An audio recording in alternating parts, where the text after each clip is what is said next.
el podcast que nos ayudará a afirmar nuestra identidad en Dios con la verdad de su palabra. Enlazadas, viviendo permanentes en Cristo, por Carolina Ríos.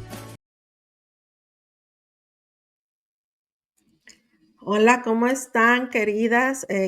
También auditorio masculino. Es un gusto y un gozo volver a estar aquí en estos episodios de esta nueva serie, ¿verdad? Que estamos viendo de confesiones.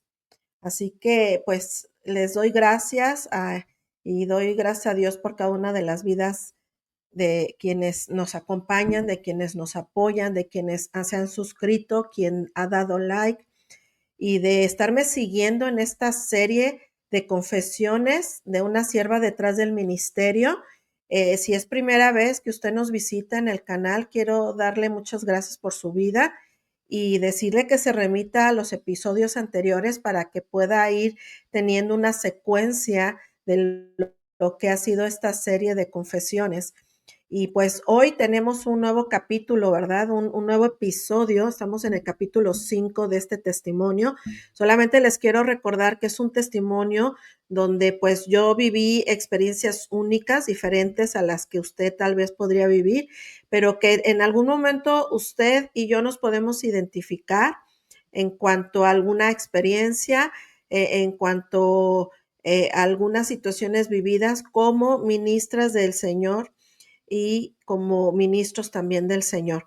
En esta ocasión, y bueno, antes de comenzar, me gustaría, por favor, que recordarles que si a usted les gusta, les son de bendición todos estos episodios, este ministerio de podcasts enlazadas, que por favor, pues le dé ahí el like, que se suscriba, que ponga notificaciones. Todo esto es gratis para usted y a mí me ayuda a que YouTube pueda recomendar todos estos episodios y este ministerio de alcance, no solo para personas que ya llevamos un caminar con Cristo, sino para todas aquellas que todavía no conocen de nuestro Señor Jesucristo. Así que me gustaría que por favor, si lo pueden hacer así, de poder suscribirse y dar like. Y también pongan comentarios. A mí me gusta leer cada comentario y poder tener ahí también una retroalimentación a través de los comentarios que estamos leyendo. Bueno, esta serie yo la basé en una cita clave o base de lo que va siendo esta serie de confesiones y la estoy basando en Hebreos 12:2 en su primera parte, donde dice, puestos los ojos en Jesús, el autor y consumador de nuestra fe, o de la fe, en este caso, de esa fe que yo tengo en la persona de nuestro Señor Jesucristo y que es la que me ha mantenido a más de 30 años de vivir de la mano de mi Señor, de caminar con Él y de poder ir un día a la vez, como siempre digo, un día a la vez. Hoy vamos a ver un capítulo muy revelador porque en este capítulo voy a contar muchos detalles que tal vez ni siquiera mi familia y amigos cercanos no conocen. Y también lo quiero dejar como un testimonio vivo, ¿verdad? Porque me gustaría que en algún momento mis hijos pudieran ver estos capítulos y enterarse de verdad de mi vida a través de este testimonio. Y es viviendo en medio de un mundo caído. Si algunos vieron ahí en mis redes sociales, estoy como Caro Ríos en Facebook, si me quiere usted buscar. Y pues,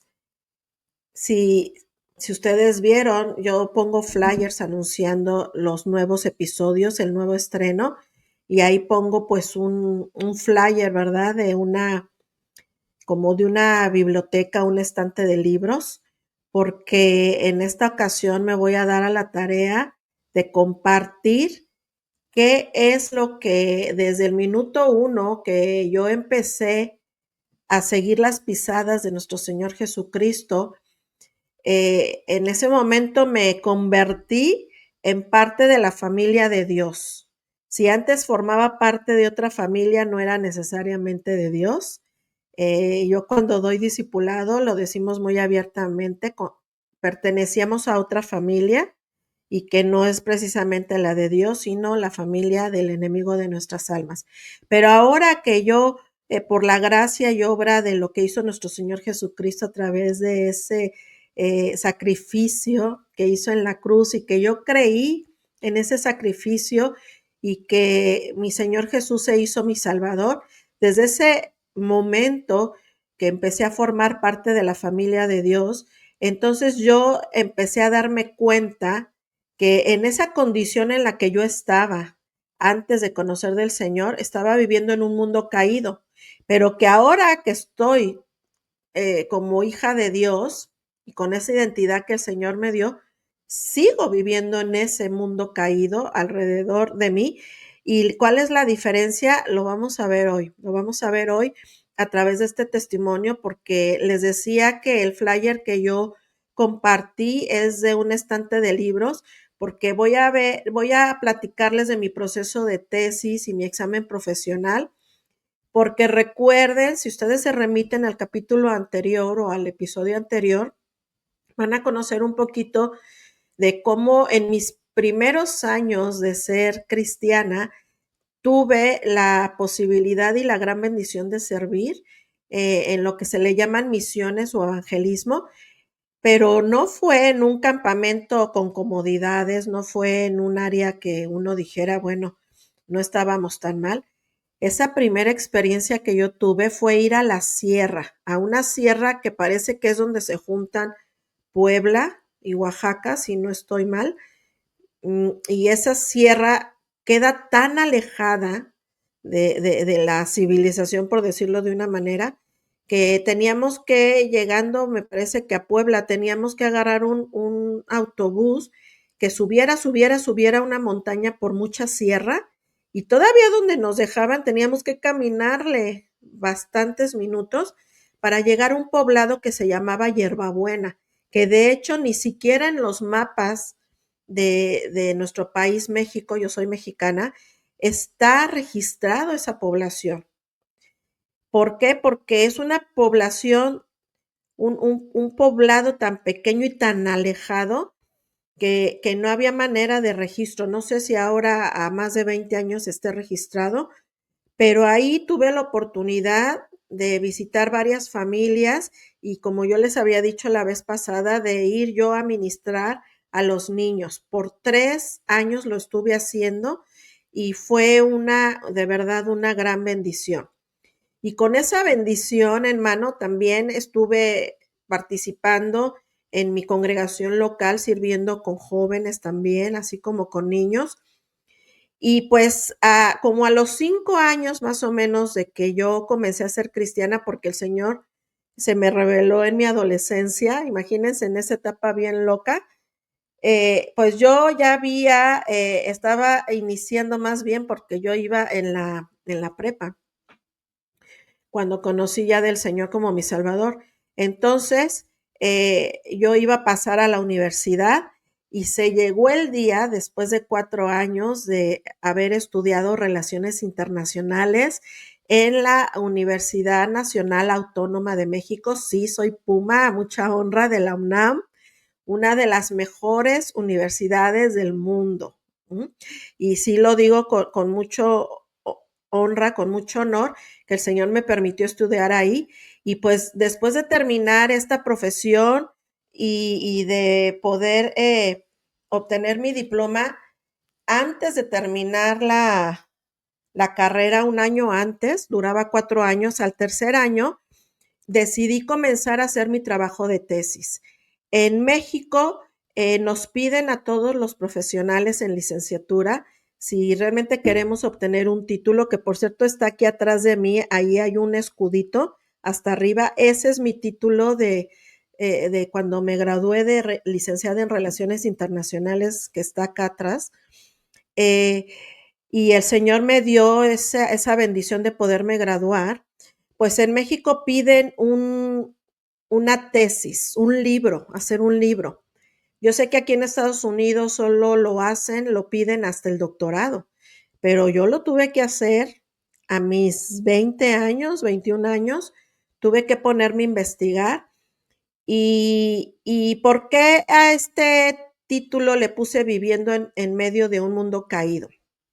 Porque yo tenía poquito tiempo de ser cristiana, algunos años, todavía no había sido totalmente discipulada, aunque el Señor me había permitido empezar a servirle, como les había dicho en el segundo episodio de esta serie, yo todavía seguía, ¿verdad? Tratando de aprender más y más de Dios. Y mucha gente habla de ese primer amor, de esos primeros años donde somos cristianos, que queremos compartirle a todas las personas sobre el Evangelio, que son las buenas noticias de salvación en Cristo. Y yo recuerdo que un año antes de empezar mi titulación, la universidad nos daba oportunidad de viajar a diferentes partes de México y del mundo. Y una de las partes que yo viajé internacionalmente fue a Cuba. Así que yo fui con todo mi grupo, o bueno, la mayoría de mi grupo de relaciones internacionales fuimos a Cuba, pero como yo estaba en ese inicio de conocer de mi Señor, fíjense cómo fue Dios de bueno que me permitió llevar en mi maleta más de 50 Biblias de los Gedeones. Esta organización de los Gedeones es mundial, son los que dejan las Biblias gratis en todos los hoteles, si usted ha visto. Y así que cuando usted vaya a un hotel y abre un cajón que comúnmente está al lado de las camas, ahí usted va a encontrar un Nuevo Testamento con salmos. Bueno, esta organización Gedeones es una organización de verdad de mucha bendición porque ellos distribuyen estos Nuevos Testamentos con el libro de Salmos en todo el mundo, en los hoteles. Entonces yo me di a la tarea de recompilar bastantes de esas Biblias. Yo me imagino que yo hablé a esta organización que me mandaron y pude llevar casi 50 Biblias en mi maleta. Ahora, imagínense lo que yo iba a pasar en esa aduana de México a Cuba. Yo no me lo imaginaba que iba a ser tan riesgoso. O sea, yo bien valiente, pero la verdad sin medir realmente el peligro. Ya hasta después me enteré que si, bueno, déjenles cuento, llego yo a la aduana en Cuba y nos teníamos que formar primeramente en migración para pasar por un agente migratorio y decir nuestros datos y decir a qué íbamos. Bueno, se supone que íbamos un viaje académico, un viaje donde íbamos a visitar la Universidad de Cuba, íbamos a visitar algunas embajadas, algunos organismos, iba a ser un intercambio académico y claro que también tenía parte de ser un viaje turístico. Pues fue lo que dije. Yo no dije, obvio, ni que era cristiana, ni que llevaba Biblias, ¿verdad? Pero después de esa entrevista con migración, yo tenía que pasar ahora sí a la aduana y mostrar mi maleta, abrirla y mostrar qué era lo que llevaba. Cuando yo veo que todos mis compañeros empezaron a abrir maletas, hasta ahí, queridos, queridas, me cayó el 20, porque yo estaba entrando a un país socialista comunista. Y hasta ahí me cayó el 20 que sí. En ese momento me abrían mi maleta y veían todos esos Nuevos Testamentos con salmos, donde este sistema económico y político comunista socialista no permite la libre, eh, ¿cómo se puede decir?, el compartir libremente de la religión o de nuestra fe. Y yo podría estar en peligro de ser encarcelada y al menos que no me dejaran pasar ya al país y pues me regresaran en ese momento a mi país, que sería lo menos leve, lo menos dañino, por decirlo de una forma, pero lo más es que hasta podría haber ido a la cárcel. Entonces, al siguiente minuto que yo hago conciencia que yo estoy cargando con casi nuevos testamentos 50, es que empiezo a clamar a Dios. Y le digo, Señor, tú sabes lo que hay en mi corazón y lo que yo quiero compartir y llevar este evangelio. Hazme invisible ante la aduana, por favor, que no me tomen mi maleta y mucho menos la abran. Pero así lo estaba ahora, así como se los estoy diciendo, en un minuto le dije al Señor, y sigo yo, y no sé qué distrajo al de migración, y me dice, ya pásale, pásale. Ni siquiera me detuvo, no revisó mi maleta, me pasé sin que la abrieran, y dije, gloria a Dios, cómo es bueno Dios, cómo es bueno Dios, porque me permitió entrar con esos 50 Nuevos Testamentos, con el libro de Salmos, y ya se imaginarán, hasta me faltaron. Los pude repartir en el hotel con las camareras, con los meseros, pero aparte me di a la tarea de que conocí a unos chicos que nos estaban vendiendo ahí en La Habana, en el malecón. Pues yo hasta ahora sé que posiblemente ellos era del mercado negro, que nos estaban vendiendo todo lo típico de Cuba, que el ron, que el tabaco o artesanías, ¿verdad? Y nos decían, aquí es más barato, no vayan al mercado. Pero yo me di a la tarea de empezar a platicar con esos jóvenes, evangelizarlos, y terminé toda esa semana y media en la casa de uno de esos, que eran 2 hermanos, en la casa de uno de esos hermanos con los cuales, con esa familia, yo seguí teniendo contacto después de mi regreso a México. ¿Y cómo le hice? Pues zafándome de todo el mundo turístico que nos tenía La Habana. Por ejemplo, íbamos en las mañanas a visitar la universidad, íbamos a tomar algunas conferencias, todo esto era por la mañana. Y por la tarde, noche, nos daban libre para ir a los restaurantes, a los bares, a donde quisiéramos. ¿Y yo qué creen? Sí, así como ustedes tal vez lo estén pensando, yo no fui a ningún lugar turístico. Solo conocí un lugar turístico de La Habana, y eso porque ya mis compañeros me rogaron y me dijeron, oye, te estás perdiendo de la vida nocturna de Cuba, porque yo todos esos días en La Habana, Cuba, yo me dediqué a ir a este hogar y evangelizarlos y platicar lo que en ese momento yo sabía de Dios, porque yo no sabía mucho, pero lo que yo sabía, el Señor me permitió. Y he entablado tal relación, fíjense, he entablado tal relación que toda la familia recibió a Jesús como su Salvador, pero no solo ellos. Mi grupo de amigas, éramos 1, 2, 3, 4 amigas y yo 5, todas decidieron acompañarme a este hogar, todas. Y ellas también se perdieron de conocer Cuba porque dijeron, nosotros también queremos ir contigo y conocer esta familia y estar con ellos. O sea que al mismo tiempo que el Señor evangelizó a esta familia y los expuso al evangelio, perdón, también expuso a todas mis amigas. Entonces, de verdad yo estaba maravillada porque yo decía, Señor, de verdad, gracias por esa oportunidad que me diste. Después fuimos a Varadero la siguiente semana, pero ahí sí era bien difícil evangelizar, porque ya Varadero, por ser una ciudad 100% turística, ni siquiera en ese momento que yo fui, fue en los años 90, o sea que ya tiene tiempo, ni siquiera dejaban acercar al turismo con los nativos, con los cubanos. Entonces ahí yo no tuve ya contacto prácticamente con ningún cubano. Entonces ahí sí pude pues socializar, pero con otras personas, sobre todo los europeos que van mucho a Cuba, son con los que pude socializar, pero ya no tuve esa libertad de llevar el evangelio. Pero ese gozo de poder servir y regresar a mi país con ese gozo de tener contacto con esta familia, de verdad, fue hermoso. Pero ¿qué creen? ¿Qué creen? Que hay una situación muy peculiar en la vida cristiana.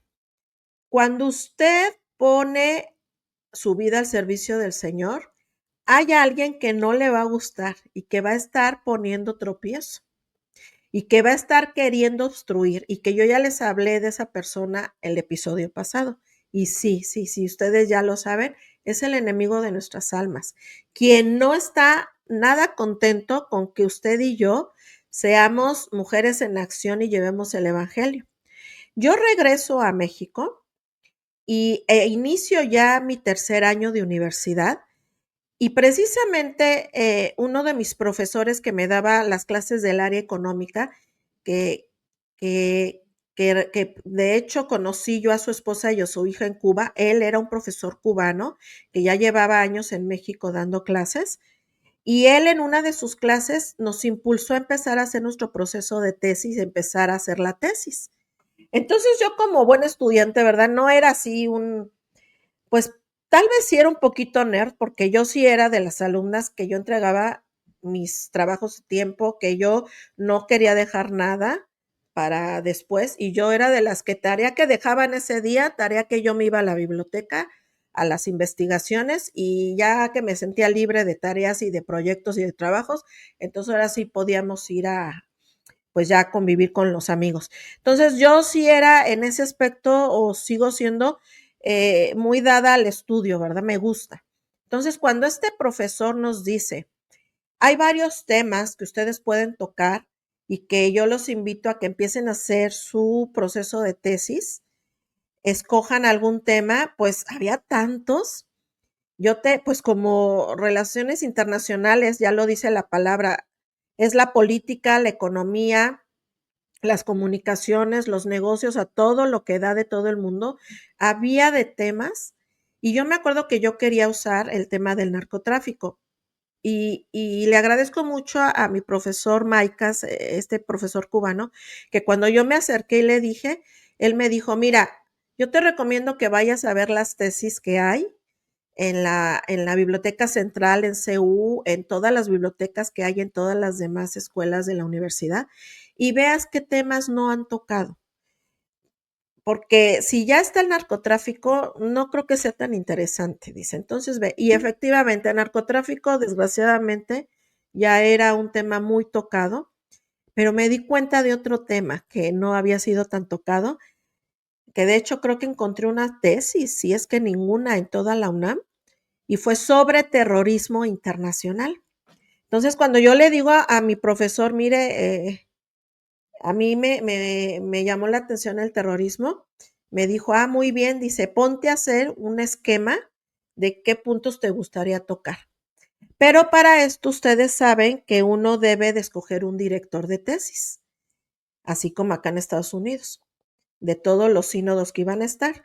Y yo la verdad le tenía un gran aprecio a otro profesor mexicano que me dio todas las materias de política y yo quería pues ir a que él fuera mi director de tesis y me acuerdo que lo contacté, me dijo que sí me podía ayudar y yo cuando empecé mi proceso de tesis, el profesor como es una ayuda gratuita que da la UNAM a través de los profesores, entonces él me decía, mira, yo solo tengo tiempo para ti entre clases.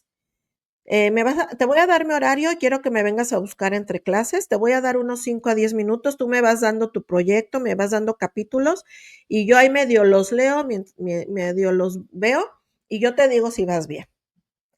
Bueno, así lo empecé a hacer. Bueno, para mí fue un caos porque yo cuando iba y buscaba al profesor, nunca tenía tiempo. Me decía, ay, me agarraste bien ocupado, ahorita no tengo tiempo, búscame en otra hora. Estuve así como una semana correteándolo. Y yo dije, no voy a poder seguir mi proceso de tesis porque así cuando lo voy a acabar. Entonces una de mis amigas que fue conmigo a Cuba, ella cuando comentábamos, porque nada más de mi equipo de amigas o de mi grupo de amigas, éramos como unas 6, solamente ella y yo habíamos iniciado el proceso de tesis, porque tú te puedes graduar aunque no hagas una tesis, pero no vas a obtener ese título que allá está atrás de mí. Solamente un diploma, ¿verdad? Pero no es lo mismo, ni la cédula profesional la obtienes, tienes que hacer tu tesis. Entonces, esta amiga y yo le estaba comentando, no, fíjate que yo no puedo iniciarlo, el profesor nunca tiene tiempo, ya me cansé de estarlo correteando y me dice, bueno, te lo voy a decir a ti, dice, porque no está, la verdad es que no está muy, todavía la escuela pues no lo ha, ¿cómo me dijo ella? No lo ha aprobado, dice, pero yo lo estoy haciendo y yo ya voy a acabar mi tesis. Y le digo, ¿qué? A ver, dime. Y me dice, mira, nuestro profesor, el cubano, el profesor Maicas, él puede ser tu asesor, pero lo va a hacer de una forma particular, o sea, no lo tienes ni siquiera que contactar aquí en la universidad.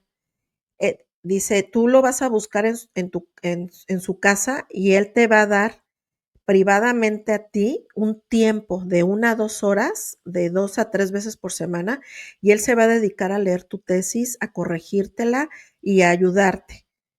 Dice, pero le tienes que pagar, porque es como un médico, ¿verdad? Si tú vas al sistema de salud gratis, pues tú sabes que tienes que estar horas para encontrar un doctor. Pero si vas a un doctor privado, pues en minutos te atiende. Es algo así, dice, mira, la verdad es que yo preferí pagar, pero que me dé absolutamente su tiempo, que realmente me ayude y ya estoy por terminarla. Ya casi estoy porque me den fecha de examen profesional. Entonces con eso yo dije, no, sí, yo también quiero. Y así fue.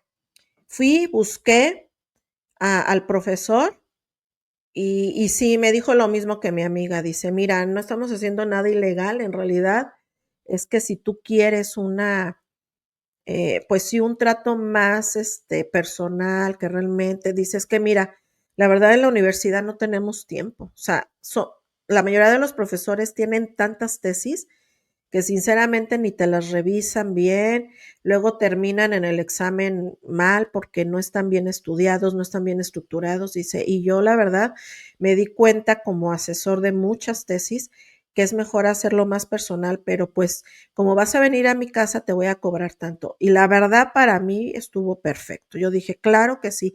Ahora, no me iba a hacer él mi tesis, yo la iba a investigar, que por cierto me tardé un año en realizarla, porque mi tesis fue de ir a muchas embajadas en la Ciudad de México, de ir con los agentes diplomáticos a que algunos me dieran audiencia y me dieran alguna conferencia o me dieran de su tiempo.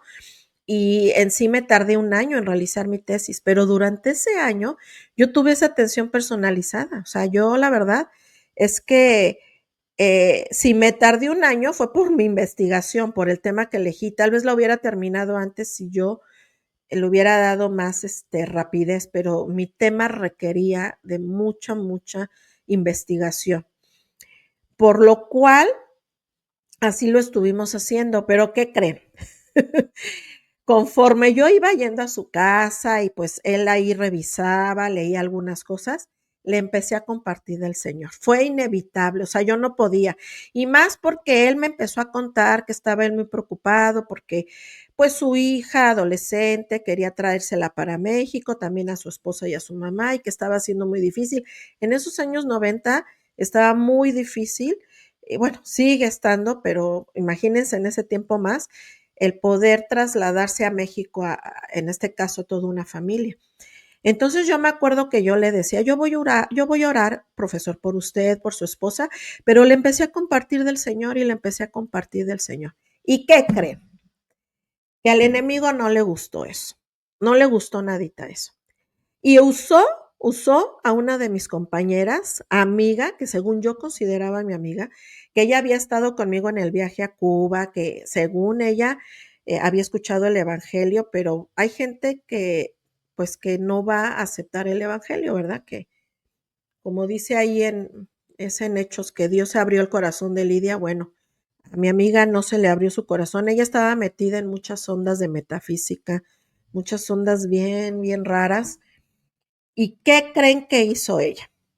Que me fue a acusar a la jefatura de mi carrera diciendo, fíjense, ahora entiendo que yo estaba siendo difamada por la causa de Cristo, porque ahora entiendo en las bienaventuranzas, dice el Señor, bienaventurados todos aquellos que son vituperiados, que son insultados, que son difamados por mi causa, siéntanse contentos, siéntanse, sí, bendecidos. Yo en ese tiempo no conocía bien esa cita, o sea, yo en ese tiempo no me sentía muy bendecida y bienaventurada por el hecho de que me fue a difamar una de mis amigas, pero fue a decir mentiras, fue a decir que yo estaba pagando para que me hicieran mi tesis y que eso era fraude. Entonces, minuto 2, en la semana me manda a llamar la jefatura de carrera, la directora era una mujer, y me dice, pues, sí me dijo el nombre, yo supe del minuto 1 quién había ido a acusarme, y me dice, está pasando esto, y quiero que me digas si es verdad. Y pues obvio le dije, pues sí es verdad que estoy pagando, pero no es verdad que me estén haciendo mi tesis. Yo llevo meses haciendo una investigación, le puedo traer en ese entonces estaban los disquetes, esos cuadraditos en las computadoras, no eran los USB como ahorita chiquititos. O sea que ya llovió, ¿verdad? Hace más de 30 años. Y yo le dije, yo le puedo traer todas mis investigaciones. Le digo, lo único que estoy haciendo es pagar un servicio personalizado para que mi director de tesis me dé todo el tiempo a mí y realmente se concentre en mi trabajo. Le digo, pero yo no le veo nada de ilegalidad, porque para empezar, yo ya muy abogada, ¿verdad? Le digo, para empezar, no lo estamos haciendo aquí en la escuela, lo estamos haciendo fuera de la universidad. Y yo, para mí, ha sido una bendición poder bendecir al maestro, pagarle y que él me bendiga también dándome más de su tiempo, porque le conté mi experiencia con el otro profesor que lo estuve correteando y que nunca me daba tiempo. Le digo, a estas alturas yo no hubiera empezado nada. Le digo, yo ahorita ya voy prácticamente ya a más de la mitad de mi tesis. Le digo, usted dígame si eso es ilegal y yo lo dejo. Le digo, pero mire, le voy a traer mis discos, mis disquets para que usted vea lo avanzada que estoy. Y yo necesito, yo quiero titularme, yo quiero tener mi tesis. Y que se me queda viendo a la directora y me dice, ay, Carolina, está bien, dice, la verdad no es ilegal, no es ilegal, sinceramente. Dice, pero bueno, ya te dije quién ahí te acusó y pues síguele, me da mucho gusto porque tú eres de las poquitas que realmente se están titulando. O sea, de un grupo de 50 alumnos, ni siquiera el 5%, ni 5 personas están, o sea, son como dos, tu compañera, tú y uno que otro, pero que ya ni siquiera está en la carrera. Tiene años que terminó y apenas se quiere titular. Dice, no, no, la verdad es que no es ilegal, síguele y pues felicidades. Yo así descansé, ¿no? Yo, gracias, Señor. Pero ¿qué creen? La verdad, sí tuve que pedirle al Señor que me ayudara a perdonar a mi amiga, que bueno, ya no sé si llamarla amiga, pero fíjense que yo siempre he sido, yo le doy gracias a Dios de que no he sido maliciosa, porque yo la pude haber confrontado, yo pude haberle ido a reclamar, y ¿qué creen? La verdad es que no le reclamé. Es más, ni siquiera le hice saber lo que me habían dicho en la jefatura. Yo creo que fue peor para ella haberla dejado con la duda, porque ella sí se enteró de que me habían mandado llamar y que no les conté nada a nadie. Casi lo mantuve en secreto lo que habíamos quedado entre la jefa de carrera y yo, no porque fuera malo, sino dije, no voy a decir nada, yo voy a seguir con mi proceso de tesis. Y yo creo que ella le entró tanta ansiedad que sí hubo un momento que me dijo, ¿qué pasó? Y yo le dije, no, no pasó nada, todo está bien. Mis amigas les dije, sigo con mi tesis. Y ella se quedó con un signo de interrogación, porque por cierto, ella quería empezar su proceso de tesis y ándele, que se topó con la misma situación que yo, que el maestro que ella había escogido no le hacía caso. Pero ya no podía ir a pedir los servicios de este profesor, porque ya le habían ido también a él con el chisme de que había una alumna y le dieron el nombre de quien andaba diciendo que él nos hacía las tesis. Entonces, prácticamente, pues mi profesor, mi director de tesis, no la iba a aceptar para ayudarle a hacer su tesis, ¿verdad? Por coherencia. Pero bueno.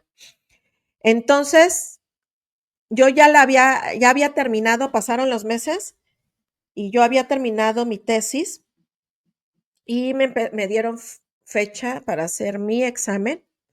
Y ahí viene otro tropezón.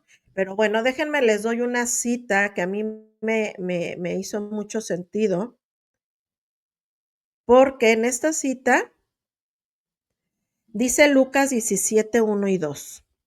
Y Jesús dijo a sus discípulos, es inevitable que vengan tropiezos, pero ay de aquel por quien vienen. Mejor le sería si se colgara una piedra de molino al cuello y fuera arrojado al mar, que hacer tropezar uno de estos pequeños. Ahora, nuestra vida cristiana va a estar llena de tropiezos desde el momento que usted dedique su vida a servirle. Y a mí me hizo mucho sentido esta cita porque son inevitables el tener tropiezos, el tener batallas en algún momento, tal vez caer, pero ahí el Señor es muy claro, dice, ay de aquel por quien vienen, porque va a haber gente que nos va a querer meter el pie y que tal vez sin darse cuenta son usados por el enemigo de nuestras almas. Y el Señor hace una advertencia muy dura, muy, muy dura. Dice, mejor le sería si se le colgara una piedra de molino al cuello y fuera arrojado al mar, que hacer tropezar a uno de estos pequeñitos. O sea, gente como en ese momento yo, que tenía poco en el evangelio, que no estaba haciendo nada malo y que me estaban poniendo el pie.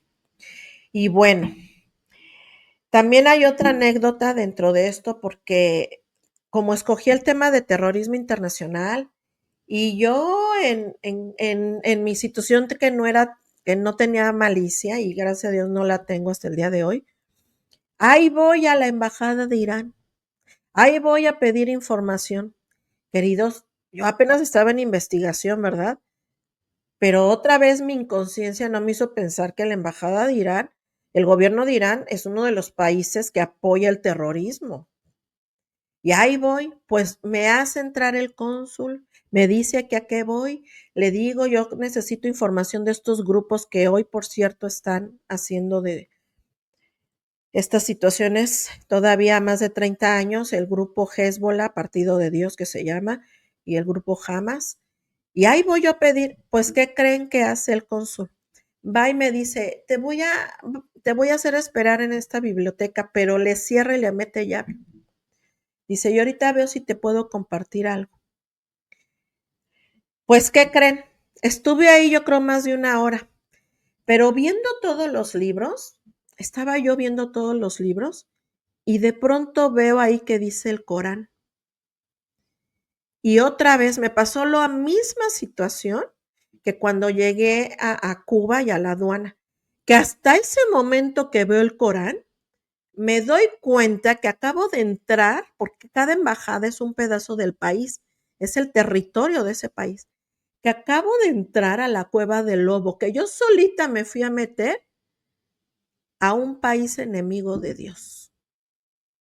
Y cuando me doy cuenta y me hago consciente de eso, igual digo, Señor, ayúdame porque yo ya no sé si voy a salir de esta embajada viva.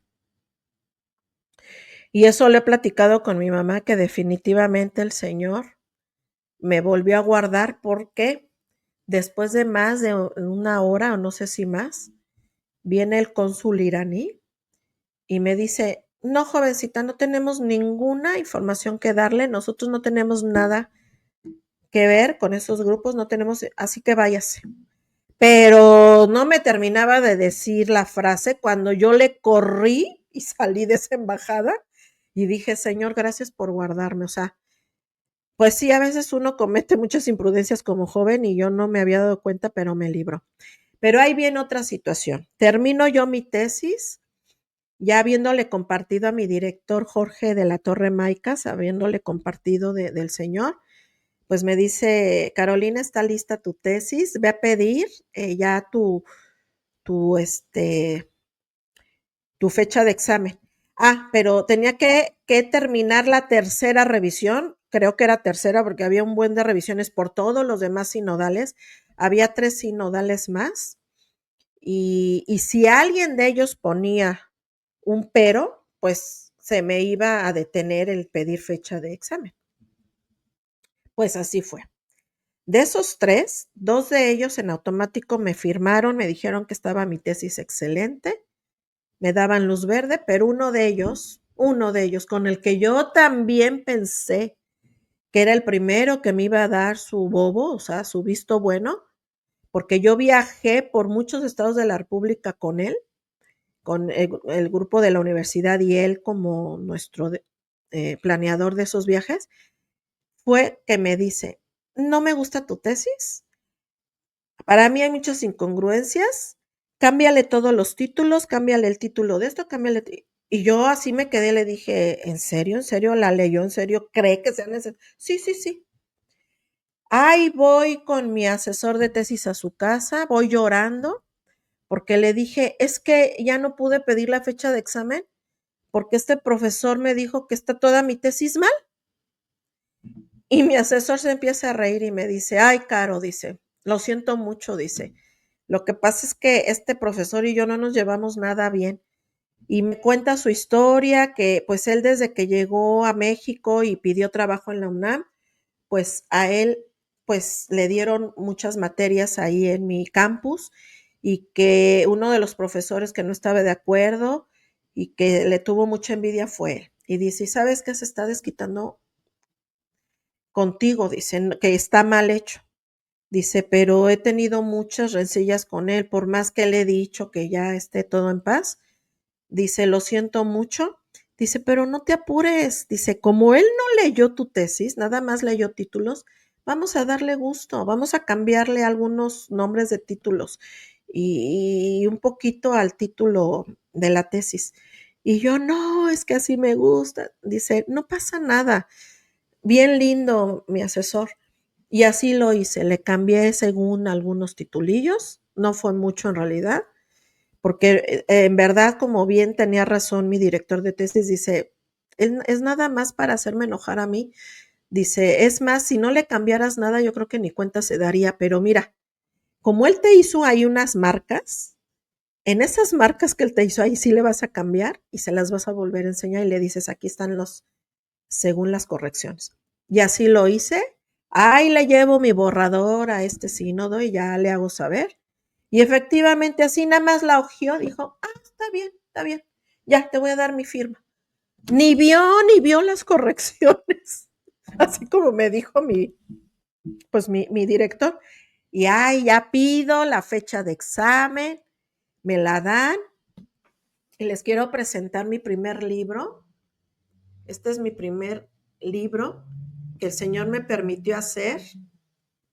Les voy a decir cómo se llama. Estas están en todas las bibliotecas de la UNAM. Dejé ahí varios tomos, pero como ahora todos estamos ya muy digitalizados y muy modernos, pues ahora usted la puede consultar en línea. Le voy a dar el nombre, se llama La Apertura Mundial Globalizadora y sus efectos sobre el terrorismo internacional sobre un periodo de 10 años de 1986 a 1996. Y pues esta tesis fue aprobada ahora. Se llegó el día de mi examen, se llegó el día que yo tenía que ya exponer y defender mi tesis. ¿Y quién creen que fue el único que se opuso y que prácticamente no me quería dar su aprobación nada más porque no? Pero después uno de los sínodos, que ya me había yo hecho después amigo de él porque él me consiguió una plaza en también de una universidad muy prestigiosa, pero particular, privada en México, que llegué a ser maestra ahí de francés por varios años y él me había conseguido después de eso. Él me contó que este profesor no tenía ni siquiera peros, pero que él decía, es que yo no le quiero dar mi voto porque no quiero que sea unánime, porque a mí no me gustó el tema y que ellos dijeron, nada más danos una razón de peso. Si tú nos das una razón de peso donde tú veas que la metodología está mal, que algo de peso, nosotros te lo vamos a aceptar. O sea, porque se encierran después del examen profesional, ellos se encierran y hacen un debate. Así se me figura como esos concursos que ahora hay de MasterChef que se juntan para dar su voto y que no tuvo más que darme el voto porque no encontró una base fuerte para decir no, no le voy a dar mi voto. Entonces, por unanimidad, me dieron la aprobación de esta publicación y obtuve el título en Relaciones Internacionales por obra y gracia del Señor, a pesar de que el enemigo quiso usar obstáculos, porque en medio de ese examen que me hicieron, también les cuento que ahí él, con una maldad tremenda, me dijo, pues yo como conclusión, Carolina, te digo que no creo que tu tesis vaya a servir mucho. No, no le veo aportación a nuestra universidad ni al mundo internacional. Así que lo siento por ti, pero para mí no es un tema relevante. Pues miren, queridos, no fue tan tema relevante que hoy día, ¿qué está sucediendo? Hoy día, toda la tesis que yo puse en este libro se han confirmado. Si ustedes van y visitan esta tesis en alguna de las bibliotecas o por línea, como les digo, yo tengo varios capítulos donde en el primer capítulo hablo del contexto histórico del terrorismo en el ámbito internacional. En el segundo hablo de los grupos terroristas más sobresalientes a nivel internacional En este caso, como en España, el grupo ETA, en Perú, el Sendero Luminoso, el, y eso es en América, el grupo MRTA, que es Movimiento Revolucionario. De Asia hablo en Palestina del grupo Hamas, en Irán del grupo Jihad Islamic, en Libia del grupo Hezbollah, Partido de Dios. Toda esa tesis que yo pongo en este segundo capítulo se cumplió. A más de 30 años esa tesis se ha cumplido. Luego en el capítulo 3 le doy un espacio solamente a México y el terrorismo internacional. Y fíjense, yo soy la primera tesis de la UNAM que yo hablo de los grupos terroristas de los grupos de narcotráfico como terroristas. ¿Y qué acaba de declarar hace tiempo nuestro presidente de Estados Unidos, Trump? ¿Cómo declaró a los grupos narcotraficantes? Como terroristas. Y yo doy ahí mis bases, por qué para mí los grupos de narcotráfico son terroristas. Y doy algunos casos que se suscitaron muy sonados en esa época, con tantas muertes. En una de ellas, el excandidato a la presidencia, Luis Donaldo Colosio, al cardenal Posadas Ocampos, el asesinato también a un político, el secretario de un partido de ahí, José Francisco Ríos Massieu. Luego, el cuarto capítulo, el Señor me permitió estar haciendo mi servicio social en el área internacional de la Procuraduría Federal de la República, que ahora ya no es Procuraduría, ahora es, no me acuerdo cómo le pusieron AFI, que no es Procuraduría. En el área internacional yo estuve trabajando en el departamento de los organismos internacionales, en este caso de la OEA. Yo era analista político, yo tenía que analizar todo lo que se acordaba en toda esa agenda de todas esas reuniones de los organismos internacionales como la ONU, como la OEA.